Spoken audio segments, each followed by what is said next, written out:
നമസ്കാരം. നമുക്കെല്ലാവർക്കും അറിയാം പേപ്പർലെസ് എക്കണോമിയിലോട്ട് ഇന്ത്യ പോയിക്കൊണ്ടിരിക്കുകയാണ്. നമ്മൾ പലപ്പോഴും പണ്ട് യൂസ് ചെയ്തിരുന്ന പല പേപ്പർ ആപ്ലിക്കേഷൻസും പേപ്പറിൻ്റെ ആവശ്യങ്ങളും നമ്മളിപ്പോൾ ഉപയോഗിക്കുന്നില്ല.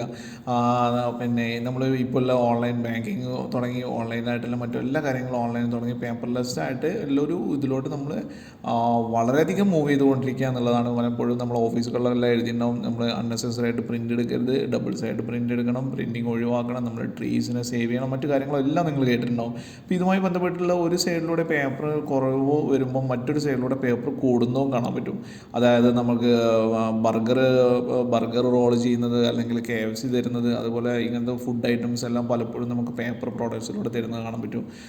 അതുപോലെ തന്നെയാണ് നമുക്ക് ഓൺലൈൻ ട്രേഡേഴ്സ്, അതായത് ആമസോൺ, ഫ്ലിപ്കാർട്ട്, അതുപോലത്തെ എല്ലാ ഓൺലൈനിൽ നിന്നുള്ളവരും അവർ പാക്ക് ചെയ്യുന്നതും അവർ നമുക്ക് പിന്നെ എത്തിച്ചു തരുന്നതും എല്ലാം പേപ്പറായിട്ടല്ല, പേപ്പർ പാക്കിങ്ങിലാണ് തരാൻ പറ്റും. നമുക്ക് എന്താണ് പേപ്പർ കപ്പ്, പേപ്പർ പ്ലേറ്റ്സ് എല്ലാം ഇതിപ്പോൾ നമ്മളൊരു റീസെൻ്റായിട്ട് നമ്മൾ ജീവിതത്തിൻ്റെ ഭാഗമായിട്ടുണ്ട്. അപ്പോൾ ഒരു സൈഡിലൂടെ പേപ്പറിൻ്റെ ഉപയോഗം കുറയുമ്പോൾ മറ്റു സൈഡിലൂടെ ഉപയോഗം കൂടുന്നതായിട്ട് കാണാൻ പറ്റും. മറ്റു വേറൊരു മേഖല എന്ന് പറയുന്നത് സ്കൂൾ കുട്ടികളുടെ ബുക്സും മറ്റു കാര്യങ്ങളുള്ളത് പേപ്പേഴ്സുള്ളത്. ഈ ഒരു കാര്യത്തിൽ കുറവ് വന്നിട്ടില്ല. ഇന്ത്യയിലെ എല്ലാ കുട്ടികളും പേപ്പേഴ്സ് തന്നെയാണ് ഇപ്പോഴും യൂസ് ചെയ്യുന്നത്. അതുകൊണ്ട് തന്നെ ഇന്ത്യയിലുള്ള എല്ലാ പേപ്പർ കമ്പനികളുടെ ഒരു സ്റ്റോക്ക് നോക്കുകയാണെങ്കിൽ അവർക്ക് അങ്ങനെ ഒരു ഡിക്ലൈൻ വന്നിട്ട് അത് മാത്രമല്ല പലപ്പോഴും പലതും കൂടുന്നതായിട്ടും കാണാൻ പറ്റും. അപ്പോൾ ഇന്ത്യയിലെ പേപ്പർ കമ്പനികളിലെ ഒരു മൂന്നാം സ്ഥാനത്തുള്ള ഒരു കമ്പനിയാണ് West Coast Paper Mills Limited എന്ന് പറഞ്ഞിട്ടുള്ളത്. ഇത് കർണാടകയിലെ ദാണ്ടൽ എന്ന് പറഞ്ഞിട്ടുള്ള ഏരിയയിലുള്ള ഒരു കമ്പനിയാണ്. ഈ ദാണ്ടൽ എന്ന് പറഞ്ഞ ഏരിയയിൽ 240 ഏക്കറിൽ ഉണ്ടാവുന്ന ഒരു വലിയൊരു പ്ലാന്റുള്ള ഒരു കമ്പനിയാണ്. അവിടുന്ന് പ്രൊഡ്യൂസ് ചെയ്യുന്ന കമ്പനിയാണ്. അപ്പോൾ ഈ കമ്പനിയുമായിട്ട് ബന്ധപ്പെട്ട് നമുക്ക് സ്റ്റോക്ക് ആണ് ഇന്ന് നമ്മൾ വെരിഫൈ ചെയ്യാൻ പോകുന്നത്. ഈ സ്റ്റോക്കുമായി ബന്ധപ്പെട്ട് നോക്കുകയാണെങ്കിൽ ഇവരുടെ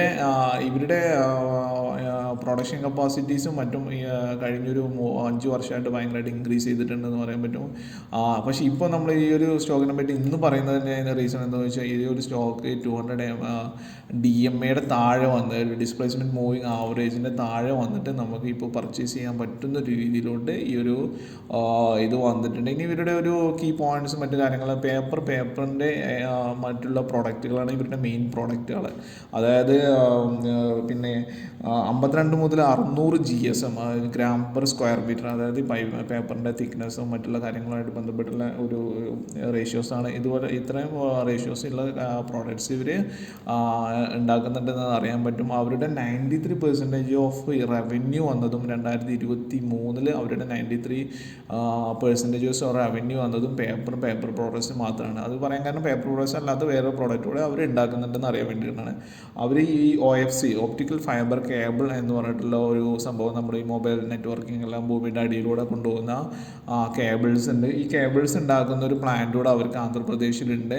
ആ ഒരു പ്രോഡക്ട്സ് കൂടെ അവർ മാർക്കറ്റിലുണ്ട്. അപ്പോൾ ഈ ഒരു പ്രോഡക്റ്റ് അവരുടെ ഒരു 7% ഓഫ് റവന്യൂ അവർക്ക് സംഭാവന ചെയ്യുന്നുണ്ട്. അപ്പോൾ കഴിഞ്ഞൊരു വർഷം നോക്കുകയാണെങ്കിൽ 72,000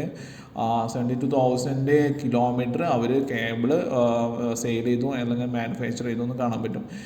പിന്നെ അതുപോലെ ഇവരുടെ ഞാൻ പറഞ്ഞതാണ് ഓൾറെഡി ഇവരുടെ ഫെസിലിറ്റീസിൽ ഏറ്റവും കൂടുതലുള്ളത് ഈ കർണാടകയിൽ 240 ഏക്കറിൽ ഉണ്ടാകുന്ന പ്രൊഡക്ഷനാണ്. ഈ ഒരു പ്രൊഡക്ഷനിൽ ഏകദേശം 3.2 മെട്രിക് ടൺ അവർ പ്രിപ്പയർ ചെയ്യുന്നുണ്ടെന്ന്, അല്ലെങ്കിൽ ഒരു വർഷം അവർ 3.2 ലക്ഷം മെട്രിക് ടണ്ണിനെ അവരൊരു വർഷം പിന്നെ എന്താ പറയുക മാനുഫാക്ചർ ചെയ്യുന്നുണ്ടെന്ന് അറിയാൻ പറ്റും. അതുപോലെ തന്നെ ഇവർക്ക് ഒരു റൈസിങ് ആയിട്ടുള്ള ഒരു OFC പ്ലാന്റ് ഉണ്ട്. പിന്നെ അതുപോലെ തന്നെ ഇവർ ആന്ധ്ര പേപ്പർ മിൽസ് എന്ന് പറഞ്ഞിട്ടുള്ള ഒരു കമ്പനിയിൽ ഒരു മെജോറിറ്റി സ്റ്റോക്കും ഇവർ വാങ്ങിയിട്ടുണ്ട് എന്നറിയാൻ പറ്റും. ഇനി ഇവരുടെ ഒരു ഫണ്ടമെൻ്റൽ കാര്യങ്ങളായിട്ട് നോക്കുകയാണെങ്കിൽ ഇവർ മാർക്കറ്റ് ക്യാപ്പ് 3,897 കോടി രൂപയാണ്. കറണ്ട് പ്രൈസ് 590 ഞാൻ പറഞ്ഞു, കുറഞ്ഞു വന്നിട്ടുണ്ടാണ്.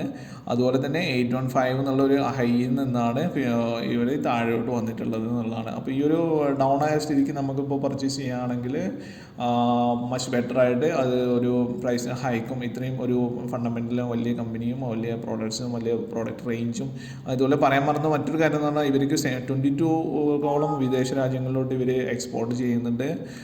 അതുപോലെ 75 ഡീലേഴ്സ് ഉണ്ട് ഇവർക്ക്. പിന്നെ അതുപോലെ 6 സോണൽ ഏരിയാസ് ഇന്ത്യയിൽ മാത്രമാണ്. 75 ഇതും ഇന്ത്യയിലുള്ള ഇതാണ്. അതുപോലെ ഇവരുടെ മറ്റു കാര്യങ്ങളെന്ന് പറഞ്ഞാൽ return on capital employed 29.3%, ROE 8% ആണ്. അത് രണ്ടും ഭയങ്കര ഹൈ ആണ്. അതായത് 20% ഉണ്ടെങ്കിൽ തന്നെ കമ്പനി ഓൾമോസ്റ്റ് സേഫ് ആണെന്നും അല്ലെങ്കിൽ ഡെപ്റ്റ് ഫ്രീ ആണെന്നും നമുക്ക് അനുമാനിക്കാൻ പറ്റും. ഇവർ പ്ലെഡ്ജ് ചെയ്തിട്ടില്ല, സ്റ്റോക്ക് എന്ന് വെച്ചിട്ട് ലോണും മറ്റു കാര്യങ്ങളൊന്നും എടുത്തിട്ടില്ല എന്ന് കാണാൻ പറ്റും.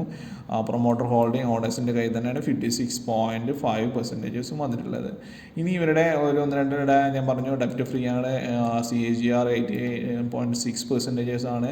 മറ്റു കാര്യങ്ങളുള്ളതാണ്. പിന്നെ ഇവരുടെ ഇത് പറഞ്ഞു പിയർ കമ്പാരിസണിൽ 3ാമത്തെ വലിയ അല്ലെങ്കിൽ മാർക്കറ്റ് ക്യാപ്പുള്ള ഇന്ത്യയിലെ പേപ്പർ കമ്പനിയാണ് വെസ്റ്റ് കോസ്റ്റ് പേപ്പർ എന്ന് അറിയാൻ പറ്റും.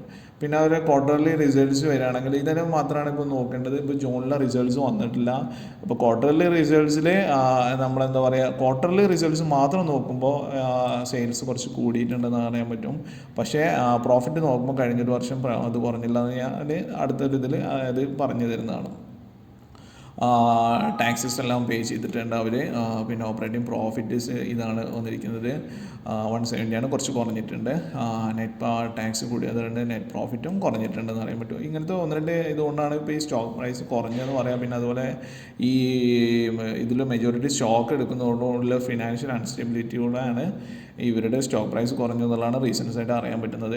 ഇനി ഇതിൻ്റെ പ്രോഫിറ്റ് ലോസ് നോക്കുകയാണെങ്കിലും ഒരു ഇയർലി ഇപ്പോൾ ഇതിൽ ക്വാർട്ടറിൽ ലാസ്റ്റ് ക്വാർട്ടർ വന്നിട്ടില്ല, ജൂൺ വരെയുള്ള ക്വാർട്ടർ വരെ അപ്ഡേറ്റ് ചെയ്തില്ല എന്ന് കാണാൻ പറ്റും.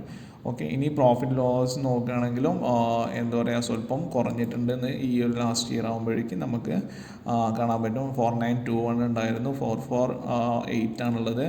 അതുപോലെ തന്നെ ഓപ്പറേറ്റിംഗ് പ്രോഫിറ്റും 1095 ആണ്, 1647 ഉണ്ടായിരുന്നു 2023 ഒരു ഇത് അവർക്ക് ഈ ഒരു വർഷം എത്തിയിട്ടില്ല എന്നാണ് അറിയാൻ പറ്റുന്നത്.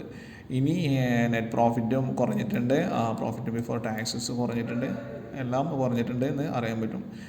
അതുപോലെ തന്നെ മറ്റ് കാര്യങ്ങളിൽ നോക്കുമ്പോൾ കുറച്ചുകൂടെ ഒരു ഇമ്പ്രൂവ്ഡ് ആയിട്ടുള്ള ഒരു കമ്പനിയാണ്. ഇപ്പോഴത്തെ ഒരു താഴ്ന്നിട്ടുള്ള റേസ് വരുന്നതുകൊണ്ട് തന്നെ നമുക്ക് സ്റ്റോക്കുകൾ പ്രൈസ് ചെയ്യാൻ പറ്റും എന്നുള്ളത് നമുക്ക് കാണാൻ പറ്റുന്നതാണ്.